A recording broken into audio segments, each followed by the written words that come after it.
Hey Brian, glad to hear your job search is a relief instead of a stress, and it is wonderful to see the number of videos that you've been able to get out this last week, and I really appreciate you coming to help film my punishment video.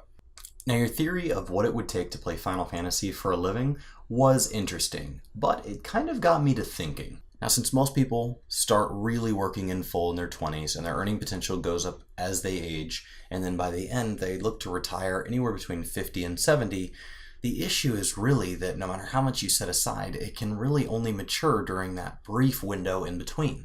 So regardless of how the math works and when the money goes into the nest egg, you're making it as you go, the issue here is really time.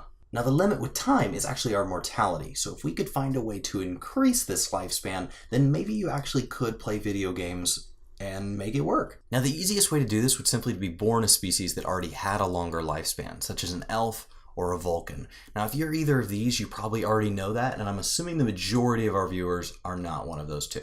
So of course, then we have to look at how can we possibly extend life. Now, the simplest choice would simply be go somewhere where life is longer. So certain elvish realms like Rivendell might allow for that. Or maybe instead you just go to Narnia. But if me extending my life actually requires that I go away from my friends and family, and I actually go somewhere that I don't think there's cross-realm play, because last I checked, we don't share Final Fantasy servers with Narnia, we would have to limit ourselves to things that simply modify our mortality where we sit today. Now, the easiest one that requires little to no investment would be to be turned into a vampire. But the downside to this is no beaches or really any form of sunlight, and you can't continue to eat and enjoy the foods you like. So we could look at simply acquiring an object, and that could be like the One Ring to rule them all, which would turn you into Gollum, or maybe look for like a Holy Grail, though that never worked out well for Indiana, or anything else. But honestly, as you start to look into these items like Tuck Everlasting and all that, you have to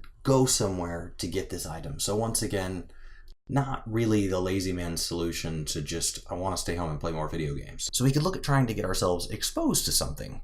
The majority of this doesn't actually result in more immortality, though. Getting bit by a spider, getting exposed to certain elements, while those may sometimes grant special abilities, immortality or even just extended mortality rarely seems to be the case. And honestly, the comic books never talk about how many people are exposed to these elements, that it doesn't give them abilities and instead results in terrible, terrible deaths. So the remaining hope is laboratories. Now, Captain America and Deadpool immediately come to mind as laboratory experiments, both good and bad, that result in somebody getting to live for a very long time. I don't really want to be cryogenically frozen, and I'm not entirely sure Captain America is going to live longer because a big portion of his extended lifespan comes from the fact that he was cryogenically frozen. And that's where you hope to look into laboratories like where they added the adamantine to Wolverine, who already had the regeneration, but maybe there are ways to add being a mutant, just like they talk about ways where they can strip being mutants. Now, these changes have a huge benefit because they don't obligate you to any new sense of morality or any new schedule or any new location